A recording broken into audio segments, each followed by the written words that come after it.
Welcome, everybody, to Facebook Live. Steve Ray, Jeff Maxwell with you. You're watching the Owls Nest BBQ Show live here on Facebook and live on Talk Radio 102.3. Our special guest is Will Hair from Memphis, Tennessee.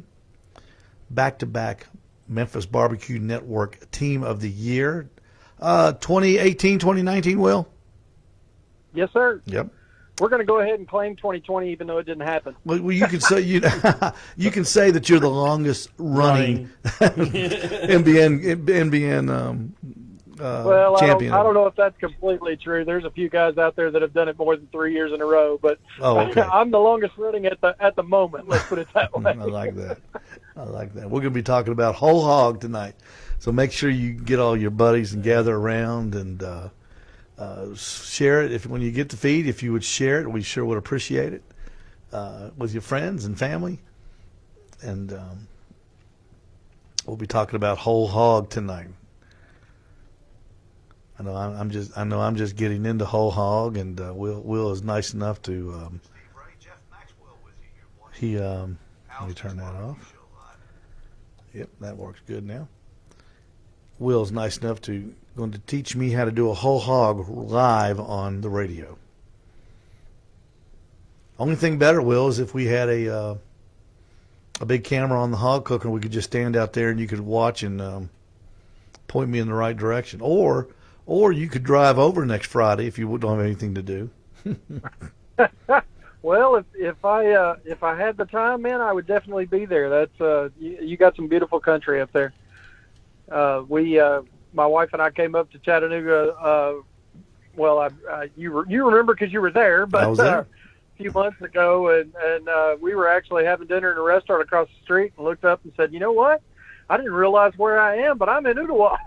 They were over at Salsaritas eating dinner. They were staying at Harrison Bay State Park. Well, halfway between Harrison Bay and that Salsarita is my house. I looked up, and on Saturday, and I said, "That's Will Hair in my shop." I thought Elvis had walked in. Give me a peanut Funny butter how it and works sandwich. out sometimes.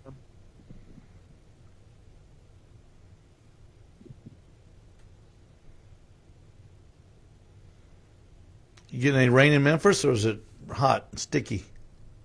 Well, we've been dealing with quite a bit of rain up here lately. It seems like we hadn't been able to get away from it, but about the past 5 or 6 days, it's finally decided to dry out, and now it's just become a muggy mess, a sauna outside. But I'm actually not in Memphis at the moment. We skipped away, came up to Hardy, Arkansas to spend some time on the river this weekend. So I'm coming to you from my happy place. Hardy, Arkansas. Is that in the Ozarks? Is that in the Ozarks? Yes, sir, up in the Ozarks. Scott Sinette's giving you a couple of messages on Facebook Live. He loves his Aunt KK. And Uncle Woo is the man. Scott is a good guy. That's Will's Facebook channel is Uncle Woo. Yeah. Queuing with Uncle Woo. That's our YouTube channel. So Will and I we're battling it out in subscribers. Will has 355 and I've got 344. It's not enough to say it. You've got to say it with Okay, style. here we go. Stand by. Humor. Say it and a lot more. Weekday Thank afternoons. you, everybody, for joining us here on Facebook tonight. We're going to get for going more than here a in just generation. second. 102.3 FM. Talk Radio 102.3. Welcome to the weekend, and welcome to The Barbecue Show with Steve Ray. The Barbecue Show is brought to you by the Owls Nest Barbecue Supply and Pro Shop in Ottawa, by the historic Midnight Oil Service Station in Ottawa, by Michelin Tires, because so much is riding on your tires, and by all the great barbecue products and supplies at the Owls Nest Barbecue Supply and Pro Shop. I know you've got questions, and we've got answers, so pick up the phone, 423-267-1023, and let's talk some barbecue. Hey, good weekend, everybody. This is Steve Ray. With me, Jeff Maxwell. You are listening to the Owls Nest BBQ Show live here on Talk Radio 102.3. Give us a call, 267-1023, 423-267-1023. That is our phone number. We're in touch, so you be in touch with us. If you have a question, tonight we've got a great guest on, and we'll be talking about the holy grail of barbecue, and it's not brisket, it's the whole hog. We'll be having a whole hour of nothing but whole hog talk right here on the Owls Nest BBQ Show. So get in line, get on those phones, 423-267-1023. Our broadcast partner, as always, Backyard Smokers Barbecue on Facebook, the #1 destination for question and answers. And even if you want to post some pictures and brag a little bit, Backyard Smokers Barbecue on Facebook. We're in touch, so you be in touch. Follow Owls Nest Barbecue on Facebook, Instagram, and YouTube, and plus all of the shows are uploaded to podcast, of course. And also our brand new announcement, the Owls Nest Barbecue Show Live and the Owls Nest Barbecue Supply in Ooltewah is now a part of the Dead Broke Barbecue Nation. And what does that mean? Absolutely nothing. But our friend Jeff Rice, the creator of Dead Broke Barbecue, has asked us to say that. But it sounds cool and important, I know, so we're in. Yeah, if you noticed, I've been prodding Jeff for some banners, the Dead Broke Nation Ooltewah chapter and stuff like that. Yeah, so we'll see where that goes. We'll see if the banners materialize, and if they do, you will be the first to know, our listening audience. Hey, the What's New in Barbecue Steve is brought to you by the complete line of Uncle Steve's shakes, barbecue rubs that define your barbecue as next level. The complete line of Uncle Steve's barbecue rubs available at the Owls Nest Barbecue Supply in Ooltewah. All right, first thing I want to get to, only 1 week until the Hoptown Beer Bar's anniversary celebration at Cambridge Square in Ooltewah. The Owls Nest Barbecue team, me and Frank, will be there selling barbecue plates featuring whole hog barbecue right there on the square next to Hoptown Beer Bar. Our guest pitmasters, our Walmart marketing manager, Jeff Eversole, and his wife, Denise, will have whole hog barbecue, baked beans, mac and cheese by our lovely assistant, Jennifer Purcell. So join us next Saturday. Now, Jeff will be there, too. Jeff and George will be there. I was wondering if I was going to get any. But you're not you're on the Smoking Goat team. We're just using you. Right. Or volunteering. Or like volunteering normal. you. I shouldn't say like using normal. you. And Jeff will be there as well. We got a whole bunch of people that are going to be there. Jeff Eversole and his wife will be there, Denise, and they'll be helping us. I've got Jeff coming because Jeff owns a little farm up in Birchwood, and he can get rid of the carcass for us. You got to find somebody to get rid of the body. That's the main thing when you do a whole hog. Who's going to get rid of this carcass? That's what Jeff's for. So join us next Saturday. That's June the 26th at noon at the Hoptown Beer Bar for a great celebration with owner Ryan Hargrove and his family. It's going to be a lot of fun, and I hope everyone will come out, and we're going to sell that hog and all the fixings until it's all gone. Father's Day gift baskets are available at the Owls Nest Barbecue Supply tomorrow. Only $49.99. Each basket is packed with rub, sauce, and other barbecue goodies for that special day. And I know dads make, we smell, we make weird noises, we do strange things, but you got to overlook that this Sunday and just love us. And what we want is barbecue stuff. We want barbecue stuff. So give Dad something really good this year, a barbecue gift basket. And also another announcement, Jeff. Mark your calendars for Saturday, July 17th. There's going to be a barbecue contest in Ringgold, Georgia. I do not have all the details, but it was given to me this week by a listener and a follower of our Facebook page. More information will be coming, so pay attention and follow us on the Owls Nest Barbecue Facebook page for details when they come available. That's July the 17th down in Ringgold. Jeff, I think it's part of the Ringgold Days. They have a special day every month down there, and I believe this is part of that, the Ringgold Days. Well, Ringgold has some very, very nice events down there that, it's very impressive when you go down there for any one of their events. They have the whole town has crosses for every veteran who has served, and flags to it. It's really impressive, some of the stuff they do down in Ringgold. Well, we'll be there on July the 17th. All right, let's get to the meat of the show. Jeff, I want you to fix that microphone and talk into the top of it, okay? Yeah, just like that. Just watch these little things. I want those little things up there, okay? It's funny. Everybody on the Facebook page is saying they're hearing me better tonight, and they're not hearing you as well. Are you kidding? Are you serious? Steve Jordan just said that same exact thing. I was up here for an hour and a half today. Kurt, can you hear me okay? Get it together, guys. Is it coming over the radio good? No, you guys sound fine on my end. Okay, all right. Well, I'm working on it, Steve Jordan. I don't know what to say. But anyway, let's get to the meat of this show tonight.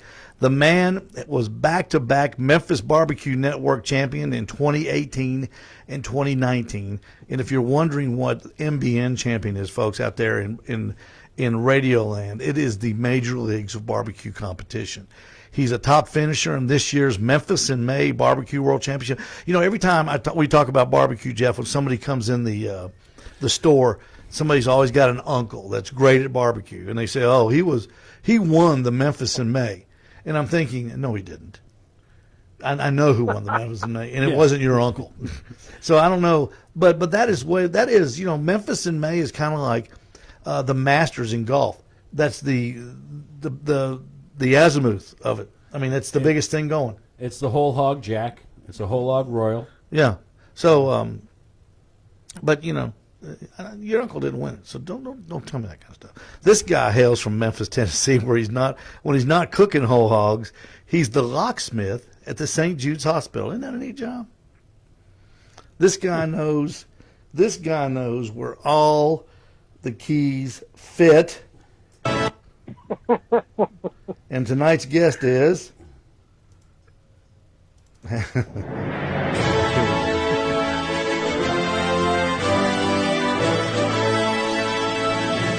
ladies and gentlemen, let me introduce to you Chattanooga, all the way from Memphis via Arkansas, where he is on vacationing, my buddy Will Hair. Hello, Will, of Smoke Masters Championship Barbecue Team. What's going on, Will?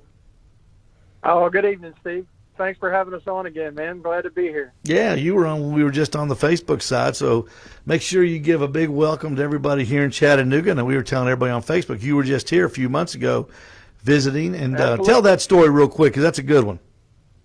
Yeah, the wife and I decided to come up for a weekend. We had just bought a new camper. You know, everybody seems to be buying travel trailers with all things quarantine last year. So we got in there and did the same thing everybody else was doing.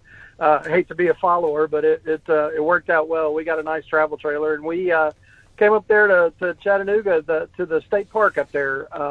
And the name is slipping me right now. Harrison Bay State Park.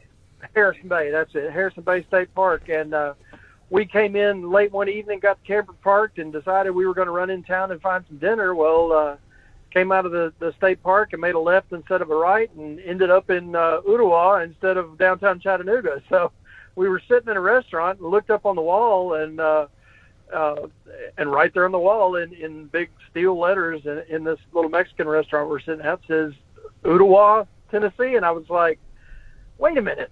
This isn't Chattanooga. This is Steve Ray's hometown. There you go. I pulled up my map, and come to find out I was right across the street from your store. So we dropped in to say hi. It worked out real well. I didn't, sometimes the most fun you have is not the stuff you planned on doing to start with. So it worked out well. No, you're right. I looked up Jeff, and there's Will and his wife. I was that's Will Hair. And probably one of the only times I'm not in the shop. Yeah, you're right. I'm there almost every day. Especially on Saturdays.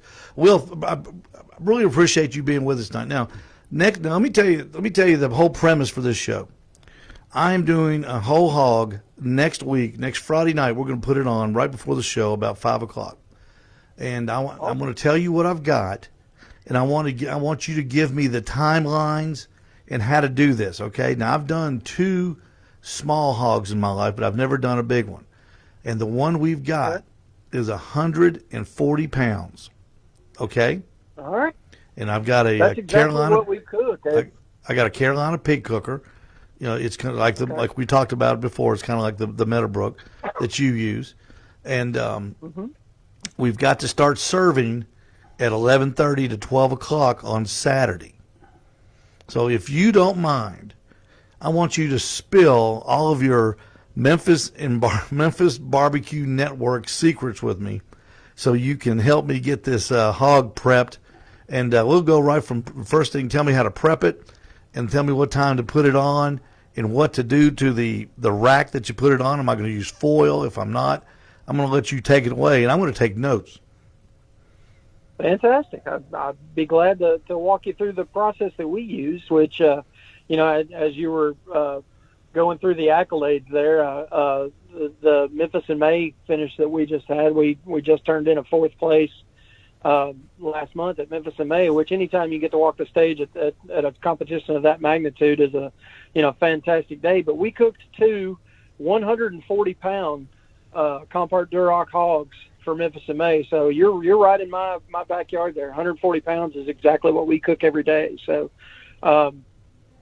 as far as prep, best place to start is from the beginning. So I'll lay it out for you just like we do it. Now, I will tell you this, a lot of guys, and probably with the smaller pigs you did, you're probably used to cooking on its back.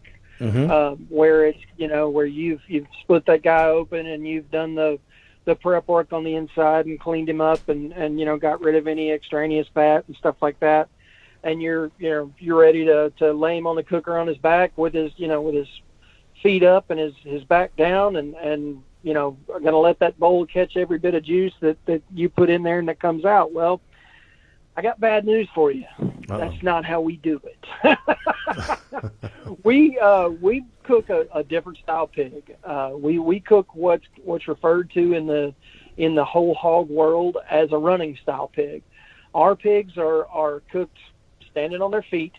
Now you've seen some guys like Brad and the fellows from the shed that actually build a rack and have their pig standing up, with their legs straight down, just like they were, standing in the middle of the field somewhere. That's not how we do it, but the concept is close to the same. My pig is belly down. His feet are tucked up underneath him. So the advantage there is he will still fit in your cooker. But the different parts you have to deal with is where when you're cooking on the back, literally, like we said before, that skin is still in one solid piece. So right. Everything that you put in, all the sauces, all the injections, gets caught kind of in that bowl, and it just kind of sits there and cooks and boils and marinates in that bowl of good old seasoned juices. Well, with a running style pig, we do what we refer to as a bikini cut. Now, different guys will call it different things. You may have heard it referred to as the dog bone or, like I said before, the bikini cut. What we do is we open up the skin we take the skin and the top fat layer off of the top of the shoulders and off of the top of the ham and a straight line in between the two that runs right on top of the loins in the back. The advantage that you're going to have on this 140-pound pig that you didn't see on the smaller ones that you cooked before is that loin's going to be a whole lot bigger. It's amazing when you talk about 40 pounds of difference between a 100-pound pig and a 140-pound pig, the difference in the size of those loins. They're going to be almost twice as big. You're going to get somewhere in the realm of a 3 to 4 inch diameter slice. So what we like to do, like I'm saying, we take that top layer of skin off. That hog is sitting on his feet, head up. And at that point, we've uncovered everything that you're really worried about cooking. Because even when you're cooking on the back, by the time you're done with 12 to 14 hours of 250 degrees, those ribs are really falling apart. There's not a whole lot there. Now, there are guys out there that will wrap those things in aluminum foil and pack them with, sausages or bacons or things of that nature to insulate them and still be able to eat them. But in whole hog cooking, competition whole hog cooking, which is, I get that you're cooking this to feed a bunch of people, but my background is a competition hog cook. I'm not worried about those ribs. That's more or less going to be, junk or chopped meat by the time I'm done with it. Hey, Will, hold your thought right there. We've got to take our first break, okay? Because I want to know. I want to know what I want to do with those ribs because that was going to be my next question.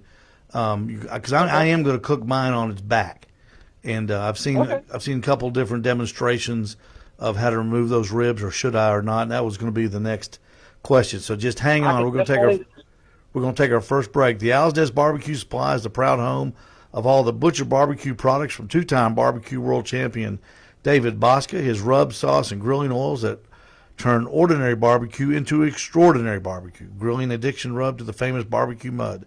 Get your butcher barbecue products at the Owls Nest BBQ Supply in Ooltewah. We'll be right back with MBN World Champion or MBN Champion Will Hair. Stay with us. Stick around for the great revealing of the fire. WGOW. Make mornings matter. It cannot be overstated.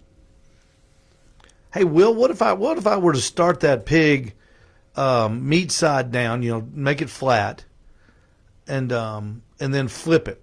What do you think about that? I've seen guys do it that way. Honestly, when I was back, 14, 15 years old, the first few hogs I cooked with my father and a bunch of guys at the church, doing church picnics, that's exactly how we did it. Mm-hmm. We cooked face down, and then halfway through the night we came in and flipped him over and put him belly up. So that's, it's absolutely doable. As far as, what you need to be watching out for and what you need to be looking for, I'm not really the authority there, but I can walk you through a back cook just as easy as I can walk you through a top cook. But if you're wanting to turn it, my recommendation would be start him out on his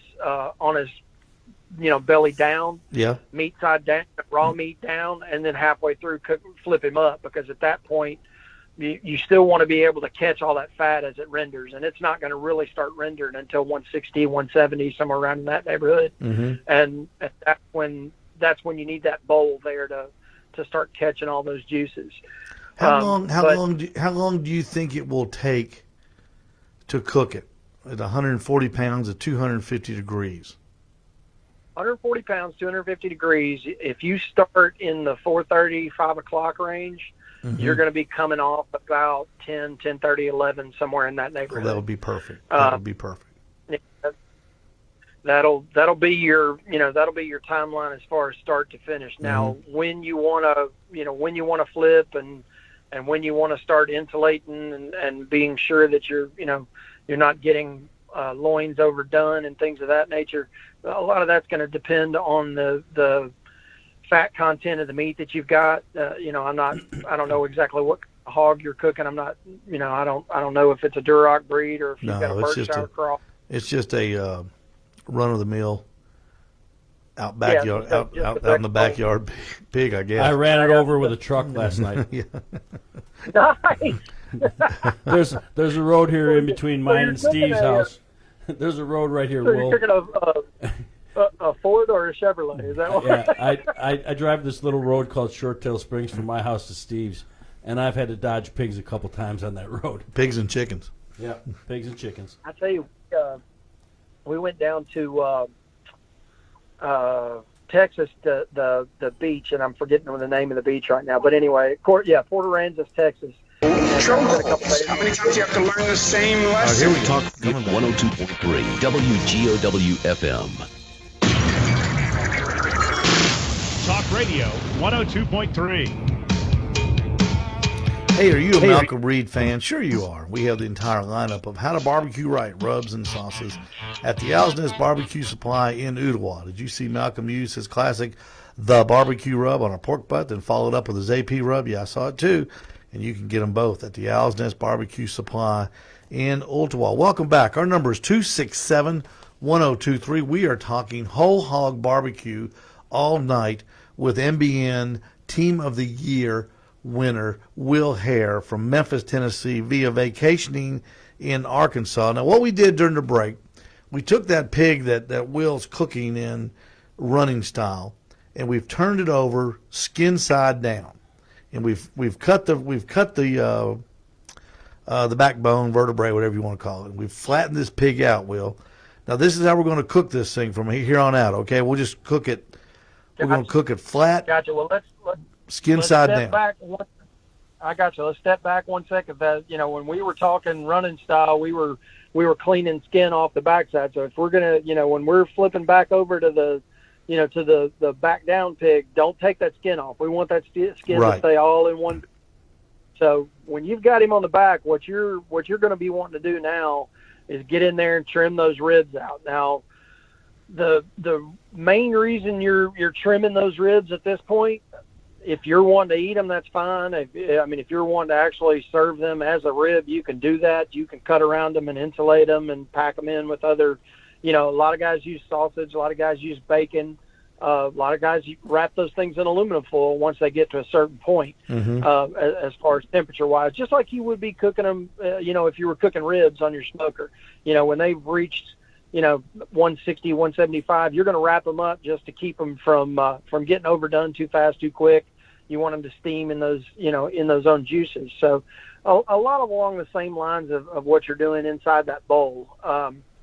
But the main reason you're cutting those ribs out of the way is so that you can get down to that loin. The loin in this whole hog is going to be more or less a barometer as far as how that hog is coming along, how it's getting done, where you're at in your cooking process. That loin is where you want to set your marks as far as how the cooking process is going and where you need to be temperature-wise. So if you've been on for, let's go back. We've got him flipped on his back. We're getting ready to cook. We've trimmed up all the excess fat, muscle tissue, and anything that's just kind of laying around that isn't stuff that we're wanting to serve and eat. We've gotten all that out of the way. We're going to go in with, depending on what tools you're wanting to use, Steve, I use one of the vibrating saws. A lot of different. You can use the Sawzall, and I do. I use the Sawzall to split that backbone to help those shoulders lay down flat and help that ham lay down flat. I'll take a Sawzall right straight down the spine and cut that backbone as close to directly in half as you can so that everything lays down flat. But where you come in to actually cut those ribs out, they make what's called a oscillating tool, and it's basically just a flat blade that vibrates at a really, really rapid rate, and that flat blade becomes a cutter.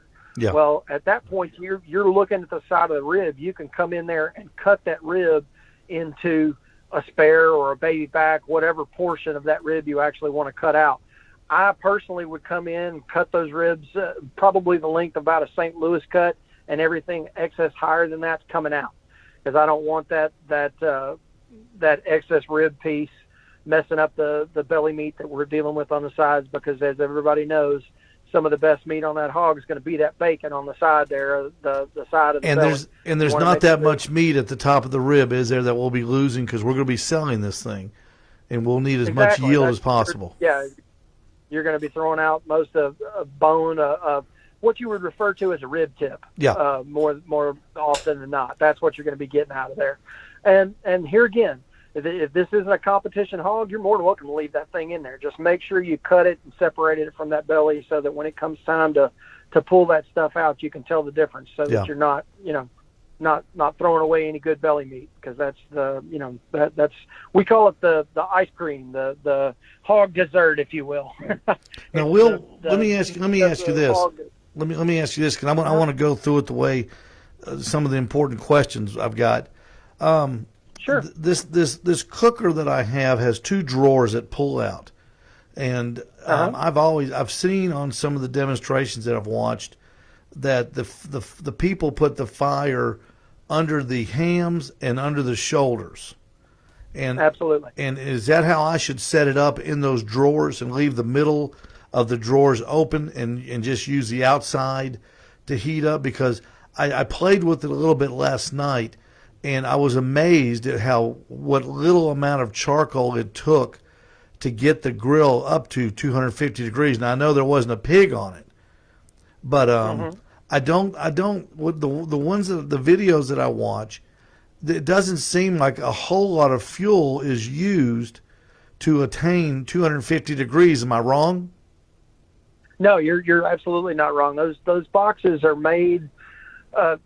You're basically filling probably 75-80% of that box with meat. So those boxes are made to be extremely efficient as far as how much fuel it takes to create the desired heat level. and it's just like any other cooker you've dealt with. You're dealing with intake vents and exhaust vents as far as getting your fire where you want it, and then being able to shut it down so that you're not burning too hot too fast. But no, you're right. The two heaviest pizza meats you've got on that hog are the hams and the shoulders. Those are going to take most of the heat and coincidentally most of the time to cook. So that's if. Are you running a water pan in this thing, Steve? I'm here again. I'm not 100% familiar with this Carolina cooker. I'm trying to think, Will.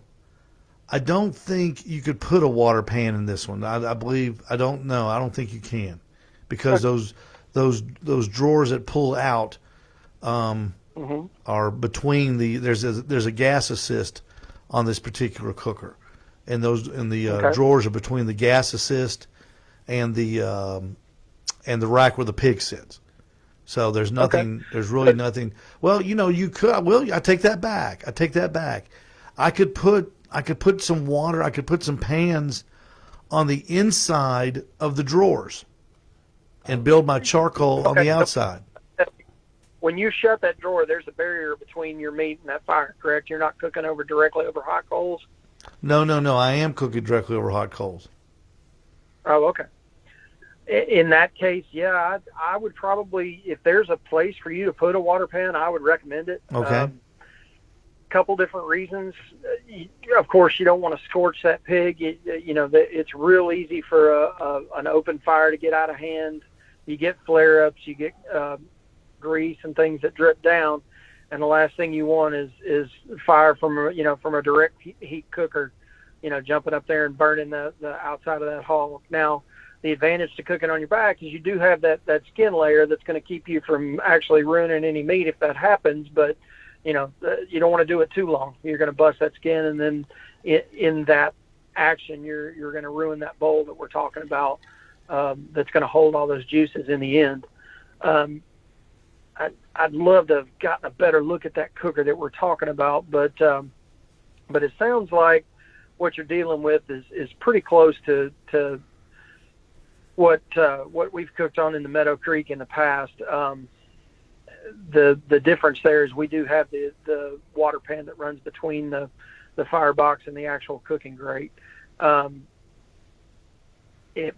think I could make one though. I really do. I think I could figure out a way to do it. I looked at it really quick, and I thought that center section was for that, to put a couple pans in there for water. But there's nowhere to set it though, because that won't. So when you set your hog on that grate and you lift the lid, you're looking directly at hot coals. Yes. When you've shut those. Absolutely, absolutely. They're about 18 inches below it. Okay, well at least you got a good space in there, so that's not going to be. But yeah, it's not going to take a lot of heat to get that box up to 250. So, start your fire underneath your shoulders and start your fire underneath your hands and go from that point. You want that, like you said before, you want your box in the 250 range. Hey, Will, let me ask you this let's talk about fuel for a minute. And I know I'm all over the board, but these things pop into my brain, and there are things that I wanted to ask you. I was, I'm going to use charcoal and I was going to put wood chunks in it. We've got a product at the store, and I know you've seen it. I've got the Blues Hog charcoal logs, and it seems to me that they would be easy to line up in those drawers on the outside of each drawer. You see where I'm going? They're possible. They're uniform. They're all uniform in they're all uniform. So it'd make like a perfect burn on it almost. Yeah. I come from another school of thought there. I do burn lump charcoal. I don't burn the briquettes or the logs. My thought process behind that. Lump charcoal, and Blues Hog does make a lump charcoal. I've used. I've got it. I do have it. I've got that. I'm a Royal Oak guy. That's all I cook with. But the lump, the advantage you get to burning lump charcoal is when it burns out, it burns almost completely away. you don't have binders, or Okay. you're not left with an excessive amount of ash. Okay. The problem with a large amount of ash, especially in a cooker like you're talking about, if you don't have a way to get it out of there, and you don't want to go shoveling ash out of a hog cooker in the middle of a cook, because all it's going to do is stir up ash, and it's going to end up right on top of your hog. Right. But you know, if you can use a charcoal that produces the least amount of ash possible, that's the way I would go. The advantage to a lump charcoal is it burns almost completely away, and you're not left with anything that's going to disrupt the airflow through that firebox. Okay. Make sense? Yes, I can do that. Hey, let's take our second break. We're talking with Will Hair, Memphis Barbecue Network Team of the Year 2018 and 2019.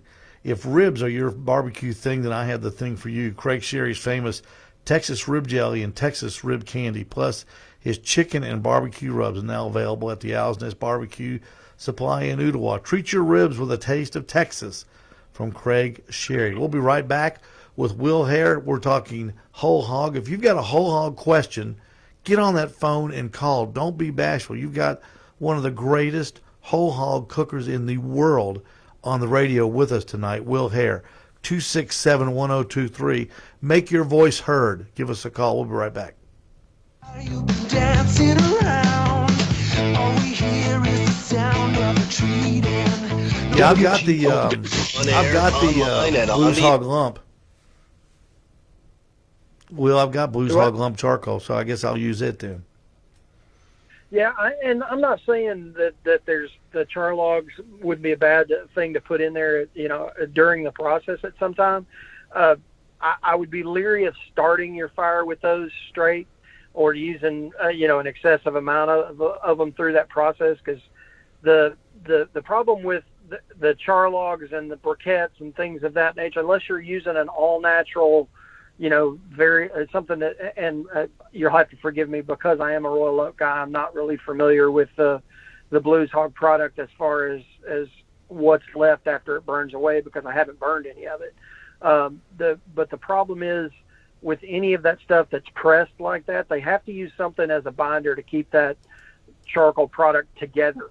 And when that charcoal burns away, that binder is still there, and you're left with something that, in an ash form, that's just going to basically fill up that firebox and leave you with a pile of ash in the bottom that's not going to give your air anywhere to go. Well, last night I used briquettes, just, you know, playing around with it, and it did leave a lot of residue in the bottom of those drawers. And in a normal cook, that's not a problem. But when you're talking about something that's going 12 to 14 hours, I understand. You pile up 5 or 6 loads of that briquette ash down there, and say that 3 times fast. You pile up a bunch of that briquette ash in the bottom of that firebox, and you're going to be left with not a lot of place for your air to go. And unfortunately, that's part of the recipe for a good fire, for a good clean fire, is, you know, fuel and air. You know, also, Will, you know, if you have to refuel that thing, you're just kicking that stuff up. Exactly. If you're dumping fresh death on top of ash, you're just making a tornado of ash that's going to end up in that hog meat, which nobody wants that flavor. I'm cooking. I'm going to cook 3 pork butts and a brisket on it tomorrow at work to kind of get a gauge on the temperature. Of course, I know it's going to be totally different when you get a pig on it. But, you know, what I worry most about is getting it too hot with too much fuel, because I couldn't believe what little amount of fuel it took to get that thing hot. And that's one of the things with a direct heat cooker like that, where it's, you know, where you've got a firebox and you're setting meat literally right on top of it. Mm-hmm. That's one of the things you got to be real careful about. It's real easy for that fire to get out of control real fast. Even watching the Rodney Scott videos, Sam Jones videos, when they're cooking in their restaurants, they don't use a lot of charcoal in those boxes. No, it's a shovelful at a time. And it's lit when it goes in there. Yeah. So the trip we took down through Texas, the story we were about to tell earlier, where I was going with that was, we driving down the interstates through Texas, we ran across multiple times just wild hogs just walking down the side of the road, and it was the wildest thing I had ever come across, because that's not something you see in Tennessee a whole lot. But when we got down through Texas, we stopped in through Austin and went to and not all of it's in Austin, but Blacks and Snows, or not Snows, excuse me. I wanted to get to Snows, but we didn't. We went to Blacks and I am dragging up now. Chisholm Trail, Blacks, Micklethwaite, and we had intended on going by the big one in Austin, Franklin's, and unfortunately they were sold out for the day. Saturday night, 7 to 10 on Talk Radio 102.3 WGOW FM. Here we go. The station for those who think. Think about it. This is Talk Radio 102.3 WGOW FM. Talk Radio 102.3. Hey, if you're thinking whole hog, if you're thinking pork butts, if you're thinking brisket, if you're just thinking good old backyard barbecue, we've got the rub you need from Will Hair and Smoke Masters. Rubs available at the Owls Nest BBQ. These rubs are proven winners on the barbecue competition trail, but they're also proven in your own backyard. So pick up your bottle of rub. Smoke Masters rubs at the Owls Nest Barbecue store in Ooltewah. Welcome back. We are with the Smoke Master himself, Will Hair, and we're talking whole hog tonight. 267-1023. During the break, we were talking a little bit more about fuel, and the more, Will, the more I think about cooking this hog, Will and Jeff, this hog rather, I'm really getting a little apprehensive about getting the fire too hot at the beginning. Let me ask you this, Will. What would happen if you do get a spike in temperature if you get up to like over 300 and you know that that's not going to be a good situation for that big hog on there? Well, that's the good thing about charcoal fires and barbecue fires is it takes two things. It takes fuel and it takes air. And once you've loaded that firebox, you don't have a lot of control over what's in there burning, but you do have a control over the amount of air that gets to it. So if it spikes up on you, shut that thing down, choke it out. But you know what? You know what is so weird about this cooker? It has no vents that you can close. All the vents are made open. The exhaust vents are wide open? They're wide open. And I've got to see right now. You've sparked my curiosity. I know. Come on up, or come on down, whatever you want to call it. Man, I'll tell you, I'll have to do that. That's they've got a little piece they've got a little piece of pointed metal welded over each one, over the intake and the exhaust. And there's no way to. Well, in that case, I mean, you're back down to cooking like the old Texas boys did on the cinder block pits, where all you've got to do is control how much you're throwing in there and don't throw too much. Looks like we're staying up overnight. You might, well, I mean, that's unfortunately with a whole hog cook, that's cooking kind of a given. That's you're going to be up all night with it. The cooker design that you're talking about, I would definitely be real wary of putting too much fire in it, because you can always add more. Unfortunately, it's real hard to take it out of there without making a mess or setting something on fire, and nobody wants to have that happen. So yeah, I'm gonna treat it like salt. I would definitely start with with maybe a chimney or two on either side, and see where it gets you.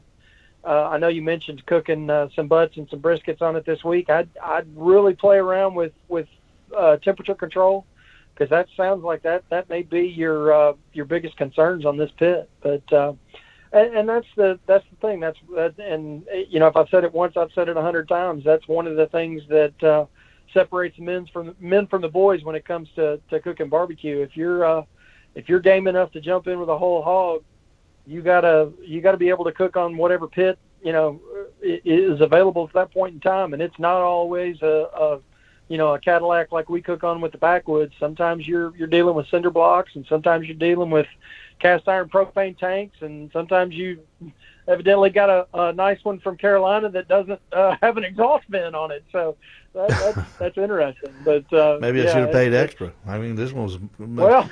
It was an upgrade.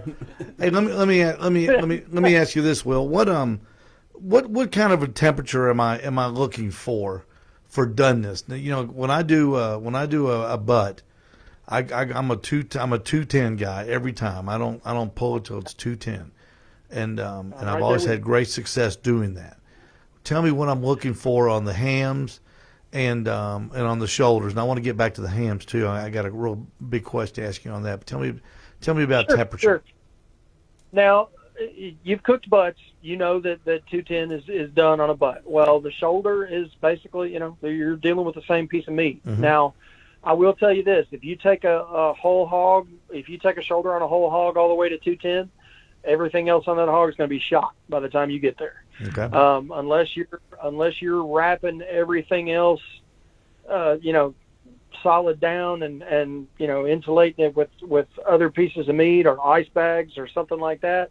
By the time you get to 210 on a shoulder, your loins are going to be 170, 180, somewhere in the chewy cardboard paper tasty done realm. So what we shoot for on our shoulders is somewhere in the 175 to 185 range.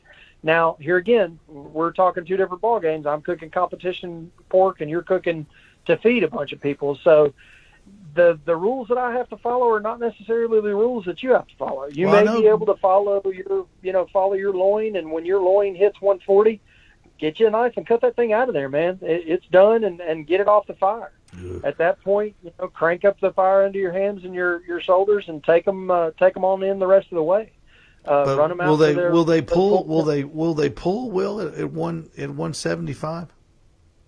Not easily, no. I was going to say, and that's part of the thing that we have to work with building blind boxes in competition is at one in the 180 range. We're just to say that shoulder's at 180 does not mean that the whole thing's at 180. Right. There are, give me a shoulder that's taken to 180, and I can find you some pork on that shoulder that is done and ready to be pulled and ready to be, presented to a judge. So I was wondering if it was at 180 degrees, but had been cooked for so long. I was wondering if the tenderness factor would be at a lower temperature since it's been cooked so long, but apparently it isn't. Let's talk about the hams. Now these are for all intents and purposes, these are fresh hams, right? Yep, absolutely. And so what temperature should we be looking for in the hams? Because I've cooked fresh hams before. Not all that much different. And screwed them up. Not all that much different. You don't want to take them too far. And here again, when we're cooking competition whole hog, we're cooking everything to that loin because we can't remove one piece and then let the others finish out later. We have to present the entire piece at one time. So I'm ending up packing down my loins with, sausage, bacon, ice, extra. We actually use a second loin and butterfly it out and lay it across the top just so that we're insulating that loin with another piece of meat to slow down the cooking of the one that we're actually going to present. So the things you have to be worried about are the pieces of meat that are done way earlier than that ham or way earlier than that shoulder. You want to make sure and get them out of the way or insulated so that you're not taking them way past their done point. Now, as far as done on the ham, I've never done it separately, so it's hard to say. We like to get ours into that 170, 175 range. But here again, I've pulled them at 170 and been fine. I've pulled them at 185 and been fine. It just depends on, the fat content in that particular piece of meat. And here again, the pieces on the bottom side are going to be done before the pieces on the top side are done. You have to know where on that hog to pull the done meat from first. And if it's something you're wanting the whole thing to be completely 100% done all at one time, then highly would recommend getting in there, getting that loin out of the way, cutting some of that belly meat out, maybe removing some of the center section there, and then just focusing on at that point finishing out. That's exactly what I was thinking. Hey, Will, we're going to take our last break. Okay, we're going to come right back to you and finish up this good conversation. All you pellet heads out there, you know your pellet smoker needs a quality fuel at the Owls Nest Barbecue Supply. We stock Barbecuer's Delight pellets that will keep your smoker running smoothly with great flavor. Everything from mesquite, oak, hickory to cherry. You can trust Barbecuer's Delight pellets to stoke your smoker with flavor and dependability. We'll be right back with Will Hair of the Memphis Barbecue Network, so stay with us. Looking back on the life that you're leaving, let it rest in a hole in the ground. WGOW. Well, from what I'm gathering is just checking the hams and the pork butts. That's just going to be about half of it. Is that right? As far as meat? Yeah, temperatures and because I want all of it to be able to be pulled, but I don't want it to be I don't want the pork belly. The loin's not that the loin. It's not that critical as far as it's standing alone, because I can pull it and incorporate it into the other meats. See what I'm saying? Because it's not going to be judged. You're basically talking about cooking a picnic hog, which is that's perfectly fine. You can do that. Just from my my background and my my processes are going to be different from what you're doing there. Just trying to feed a bunch of people whole hog meat.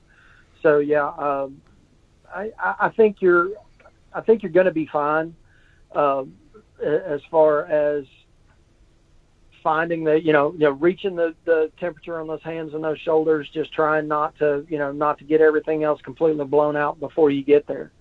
Have you thought about injections and rubs and things of that nature as far as what you're going to use? Yeah, I'm going to use Butcher's Barbecue pork injection, and I'm telling you, on the rubs, I think I'm just going to use salt. I'm not going to get too crazy. What do you think about injecting some quick cure in those hams like the night before? We don't inject the cure. What we do is we actually take the dry product and rub it on top of the meat about an hour. And here again, we're dealing with competition timelines, whereas my meat's inspected at 10 o'clock that morning and it's got to go on the cooker at 5, so it doesn't have a whole lot of time to sit there and take the advantage of a marinade. The cure, are you talking about Butcher's Cure again? Yeah, he's got that quick cure that we've used it in French hams. It works great. Yeah, and I've never used the product. I've actually got some that I haven't used, but we use the Indiana. I think it's Indiana Butcher Supply, something of that nature. We use a maple sugar cure on ours, which is pretty much the same thing that David's selling in that quick cure, but we actually lay it across the top of the meat and then cover the meat up with a piece of foil, let it sit out for an hour, and as that cure sits on that meat, it pulls all that moisture out of the meat. So at that point, we come in and we hose all that cure off and then go back in and inject, thereby replacing the moisture that we pulled out of those hands and shoulders and loins for that matter with the moisture that we're injecting that's got our rubs and our flavors incorporated in it, so that we're getting a flavored injection in there. As far as just using salt, I don't know that I'd go that route. There are some salt, pepper, garlic mixes out there that you might find a better result with. It's not like I don't have a whole store to pick from, Absolutely. And Malcolm makes a great AP rub. What about the smoke? What about your Smoke Masters? How would that? Now, as far as the barbecue rub, absolutely, yeah, do that. But I'm talking about you need to be dealing with 2 layers here. The salt, pepper, garlic needs to be your base layer. 12 noon. Okay, hold that thought. Here we go. 10 till noon on 102.3 FM. Let's talk money at noon. The Ramsey Show at 1, your midday destination. Talk 102.3. Talk Radio 102.3. Hey, don't forget, only 1 week to go. Next Saturday, June the 26th, the Hoptown Beer Bar's 6th anniversary celebration at Cambridge Square in Ottawa. Owls Nest BBQ will be there selling barbecue plates featuring whole hog barbecue. The hog we're talking about tonight, you can actually come and eat it next Saturday at noon. Our special guest pit master will be Walmart marketing manager Jeff Eversole and his wife Denise. We'll have a whole hog barbecue, baked beans, mac and cheese, and all sorts of fun going on next Saturday, the 26th at noon at Cambridge Square. I'm sorry, Kurt? We got 3 minutes left. All right. Real quick, Will, we've only got 3 minutes to go. Let's talk about the real quick in 2 minutes. Tell me about layering my flavors on this hog for next weekend. I would basically, the process that we use starts with a salt, pepper, garlic base rub. You've got several in your store there. I make a good one. Malcolm makes a good one. Heath Riles has got a great jalapeno garlic, salt, pepper, garlic, jalapeno base rub. I highly recommend that. That's a fabulous product that he's got. It's his garlic jalapeno rub. That's a great base rub. Real thin on that. Let it sit for about a half an hour. Pull some of that moisture up. As that salt works its magic on the meat, it's going to pull that moisture. And at that point, then you're going to go back in with a barbecue rub. Now, of course, I recommend mine, but you got a whole store full of them. You choose what you like best. We like our premium barbecue rub. It's a good, sweet Memphis style base rub. Barbecue rub. It's going to give you those good salt, pepper, paprika, brown sugar, those type flavors that you're really looking for in just a classic hickory smoked barbecue. So those are the two layers that I would use as far as your rubs are concerned. Well, I think in honor of you taking your time to be with us, that's what we're going to do. We're going to make it the Smoke Master Championship Barbecue Team Flavor Profile in honor of you, Will. Steve, I'm going to get you a box headed your way when I get home, and I'm going to let you try some of this new what we call Uncle Woo's Memphis Magic. It's our salt, pepper, garlic mixture. It's what we use as a base rub. I'll get you a couple bottles coming up there. You use it on that hog. I promise you won't be disappointed. Well, it sounds good. Will, where can everybody find you? We got 1 minute to go. Tell me where I can find Will Hair to get the more knowledge of what we just talked about. We're on Instagram, Facebook, all of those at SmokemastersBBQMemphis.com. And then the YouTube channel is Q'in with Uncle Woo. That's Quein with Uncle Woo, WOO. Long story as to how I got the name. The quick one is my niece named me Uncle Woo when she was 2 years old. So that's what works, and that's where our YouTube channel is. Well, folks, it's a good channel. It's packed with lots of good videos from Uncle Woo, and not only see we'll be dropping a whole hog video out there real soon. So. I can't wait. Hey, we're going to have one on mine, too. Good. Hey, Will, thank you so much. We got to fly, man. Next week, we'll be doing a little bit more hog talk. Ryan Hargrove from Hoptown Beer Bar will be our special guest next Friday, among other people. Until next Friday night, everybody, good night on the radio side, and good luck. The News Watch never stops. We've got it covered. WGOWF.